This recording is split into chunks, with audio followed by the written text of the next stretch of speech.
about the hydrosphere, lithosphere and biosphere. જો મિત્રો તમે આ લેક્ચર હજુ પણ જોયેલા નથી તો તમે પ્રીવિયસ લેક્ચર મારી યુટ્યુબ ચેનલ એટલે કે જ્ઞાન ગેઇનરમાંથી જોઈ શકો છો, જેના લીધે તમને ફ્યુચરના લેક્ચરનો આઈડિયા આવશે. સો ફ્રેન્ડ્સ, આજના લેક્ચરની અંદર આપણે જે મુદ્દાઓની વાત કરવી છે તે મુદ્દાઓ કંઈક આ પ્રમાણે છે, જેમાં ફર્સ્ટ છે ઇન્ડસ્ટ્રીયલાઇઝેશન એટલે કે ઔદ્યોગિકકરણ. ઔદ્યોગિકરણ જેમ જેમ વિકસતું જાય છે તેમ તેમ એના રિલેટેડ જે પ્રોબ્લેમ્સ ઊભા થાય છે તે પ્રોબ્લેમ્સ એટલે કે ઇન્ડસ્ટ્રીયલાઇઝેશન ઇશ્યુ, ત્યાર પછી અર્બનાઇઝેશન એટલે કે શહેરીકરણ, અને શહેરીકરણ અને ઇન્ડસ્ટ્રીયલાઇઝેશનના લીધે જે કંઈ બી પોલ્યુશન ઉદ્ભવે છે એ પોલ્યુશન વિશે આપણે વાત કરવી છે. તો મિત્રો ચાલો આપણે શરૂ કરીએ આજનો લેક્ચર ઇકોલોજી એન્ડ એન્વાયરમેન્ટ.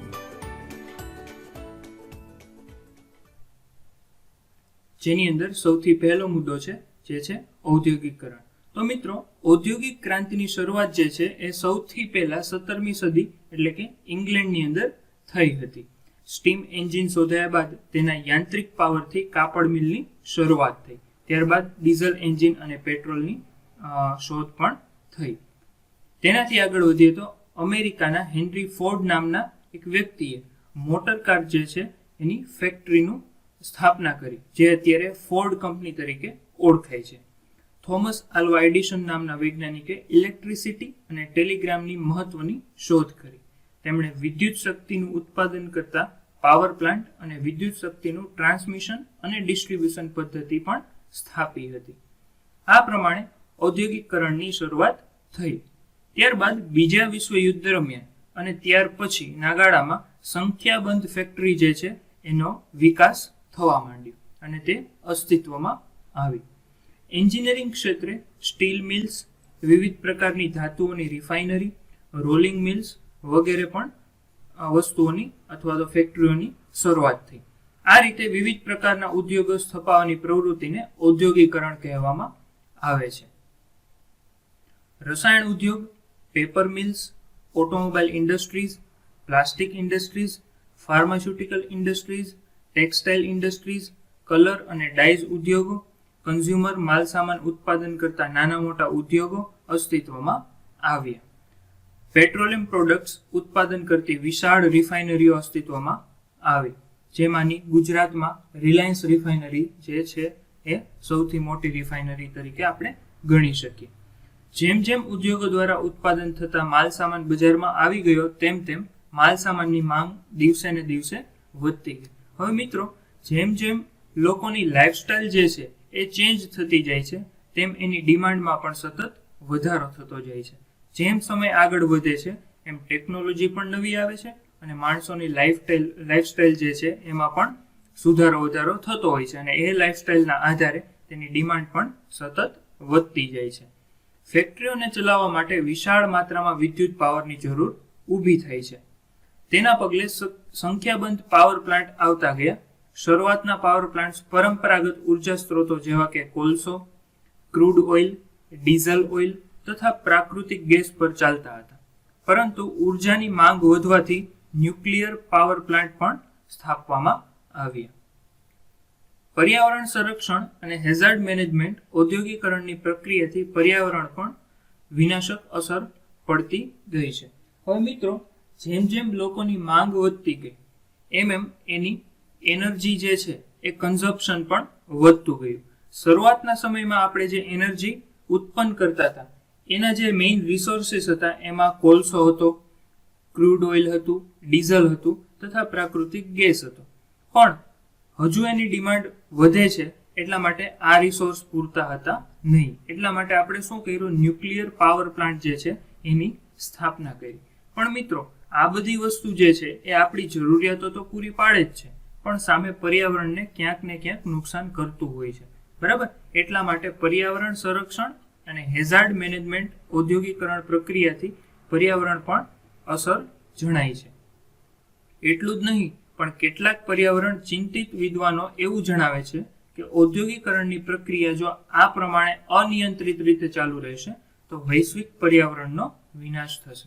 તો મિત્રો, તમે જોઈ શકો છો કે આ જ રીતે જો આપણે પર્યાવરણનો ઉપયોગ કરતા રહેશું, બરાબર, તો એક સમય એવો આવશે કે પર્યાવરણ એક સમયે વિનાશના આરે ઊભું હશે. આગળ જોઈએ તો ઔદ્યોગિકરણથી ઉત્પન્ન થતા અન્ય મુદ્દાઓ એટલે કે ઇન્ડસ્ટ્રીયલાઇઝેશન ઇસ્યુ કયા કયા છે આપણે જોઈએ. ઔદ્યોગિકરણથી પર્યાવરણમાં હવા, પાણીનું પ્રદૂષણ ખૂબ જ વધી જશે અથવા તો વધી ગયું છે. સમુદ્ર, નદીઓ અને સરોવરના પાણી અતિશય પ્રદૂષિત થઈને માનવ અને અન્ય જીવસૃષ્ટિ માટે અસ્તિત્વનો ખતરો ઊભો કરશે. ઔદ્યોગિકરણથી શહેરીકરણની પ્રક્રિયા શરૂ થશે. લોકો રોજગારી મેળવવા માટે ગામડામાંથી શહેર તરફ કે જ્યાં વિવિધ પ્રકારના ઉદ્યોગો ચાલે છે ત્યાં સ્થળાંતર કરશે, જેને આપણે ઇમિગ્રેશન કહીએ છીએ. ઔદ્યોગિકરણની પ્રક્રિયાથી જંગલો અને ખેતીવાડીની જમીનના ઉદ્યોગો માટે વપરાય, પરિણામે જંગલોનું આવરણ ઘટશે. એટલે કે જેમ જેમ ઉદ્યોગો બનશે, શહેરીકરણ વધશે, તેમ તેમ જંગલો જે છે એને લોકોને કાપવા પડશે અને લોકો જંગલોને કાપશે, જે ડાયરેક્ટલી ઓર ઇનડાયરેક્ટલી પર્યાવરણને અસર કરશે. ઔદ્યોગિકરણની પ્રક્રિયાથી અપરાધીકરણને ઉત્તેજના મળશે. એટલે કે જે ક્રાઇમ જે છે એ ક્રાઇમ રેટમાં પણ વધારો થશે. કેટલાક ઉદ્યોગોમાંથી નીકળતા ગ્રીન હાઉસ ગેસીસ જેવા કે CO2, CO, CFC એટલે કે ક્લોરોફ્લોરોકાર્બન, SO2, NO2 જેવા ટોક્સિક ગેસીસની મદદથી ગ્લોબલ વોર્મિંગ અને ઓઝોન સ્તરમાં પણ ઘટાડો થશે. એ ચોક્કસ છે કે ઉદ્યોગીકરણની પ્રક્રિયાને અટકાવી શકાય તેમ નથી, પરંતુ સસ્ટેનેબલ ડેવલપમેન્ટના સિદ્ધાંતોથી નિયંત્રિત કરીને ઔદ્યોગિકરણ પણ થાય છે અને સાથે પર્યાવરણને નુકસાન પણ ન થાય એવી પદ્ધતિ અખત્યાર કરી શકાય છે. એટલે મિત્રો, હવે તમને ખબર છે કે લોકોની ડિમાન્ડ વધી ગઈ છે, તેમની લાઈફસ્ટાઈલ જે છે એ ચેન્જ થઈ ગઈ છે. તો આપણે ઔદ્યોગિકરણ અને શહેરીકરણને અટકાવી શકીએ એમ નથી, પણ જો આપણે સસ્ટેનેબલ ડેવલપમેન્ટનો સહારો લઈએ તો બે વસ્તુ સામે આપણે અવરોધ તરીકે ઊભું કરી શકીએ અને પર્યાવરણને પણ બચાવી શકીએ. જોઈએ આગળ શું કહે છે, તો કે એની પછીનો મુદ્દો જે છે એ છે અર્બનાઇઝેશન એટલે કે શહેરીકરણ. તો શહેરીકરણની અંદર જોઈએ તો શહેરીકરણ એટલે લોકોને રોજગાર શોધવા માટે શહેરો તરફ જઈને વસવાટ કરવું. મુંબઈ, દિલ્હી, કલકત્તા, ચેન્નઈ, અમદાવાદ, બેંગ્લોર જેવા શહેરોમાં વિવિધ પ્રકારના ઉદ્યોગો ચાલે છે. આ ઉદ્યોગો માટે વિશાળ જથ્થામાં માનવ સંસાધનની જરૂરિયાત પડે છે. તેના કારણે દેશના દૂર સુદૂર ગામડાઓમાંથી રોજગાર મેળવવા માટે લોકો શહેરો તરફ જઈને વસવાટ કરવા લાગ્યા છે. પરિણામે ગામડાઓનું અસ્તિત્વ ઘટતું જાય છે. શહેરોમાં વિવિધ ઉદ્યોગો હોવાથી લોકોને સરળતાથી રોજગારી મળી રહે છે. એટલું જ નહીં, પણ ગામડામાં વસવાટ કરવા ઉચ્ચ પ્રકારનું જીવન ધોરણ એટલે કે લાઈફસ્ટાઈલ અને આર્થિક સદ્ધરતા પણ મેળવી શકાય છે, એટલે કે સુખ સુવિધા. પરંતુ વધતી જતી શહેરીકરણ પ્રક્રિયા પણ અનેક સમસ્યાઓ ઊભી કરે છે. શહેરોમાં વસ્તીની ગીચતા વધી છે, તેને કારણે શહેરોમાં પ્રદૂષણ પણ વધ્યું છે. લોકોને સામાન્ય આરોગ્યનું ધોરણ ઘટ્યું છે. પ્રદૂષિત વાતાવરણને કારણે લોકોમાં ફેફસા અને શ્વસન તંત્રના રોગો આવ્યા છે. તો મિત્રો, તમે જોશો કે શહેરીકરણના લીધે કયા કયા પ્રોબ્લેમ ક્રિએટ થાય છે. પ્રદૂષણ પણ થાય છે, સાથે સાથે લોકોનું જીવન એટલે કે લોકોનું સ્વાસ્થ્ય પણ બગડે છે. લાઇફસ્ટાઇલ રોગો જેવા કે હૃદય રોગ અને ડાયાબિટીસ જેવા રોગો પણ ખૂબ વધ્યા છે. તેના પછી આપણે જોઈએ પર્યાવરણીય પ્રદૂષણ. તો કે આ બધી જ વસ્તુના લીધે, ઇન્ડસ્ટ્રીયલાઇઝેશનના લીધે અને શહેરીકરણના લીધે પર્યાવરણ પણ કઈ કઈ અસર જોવા મળે છે. તો કે ઔદ્યોગિકરણના પરિણામે સૌથી ગંભીર મુદ્દો ઉપસ્થિત થતો હોય તો એ છે એન્વાયરમેન્ટલ પોલ્યુશન અથવા તો પર્યાવરણીય પ્રદૂષણ. ઇન્ડસ્ટ્રીઝ જેવી મેટલર્જિકલ પ્રક્રિયા ધરાવતી હોય, રાસાયણિક કારખાના, textile industries, dying and bleaching industries, power plants વગેરે અતિશય ખતરનાક પ્રદૂષણ ઉત્પન્ન કરે છે. ભારત સરકારના પ્રદૂષણ નિયંત્રણ બોર્ડ દ્વારા ઇન્ડસ્ટ્રીઝમાંથી નીકળતા વિવિધ પ્રકારના ઘન, પ્રવાહી અને વાયુઓને વાતાવરણમાં છોડતા પહેલા તેને ફ્લુઅન્ટ ટ્રીટમેન્ટ આપવી ફરજિયાત છે.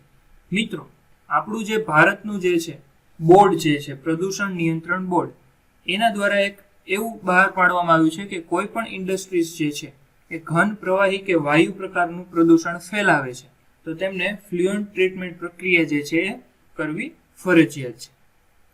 તેમ છતાં પણ વાતાવરણમાં પ્રદૂષણની માત્રા વધતી જાય છે.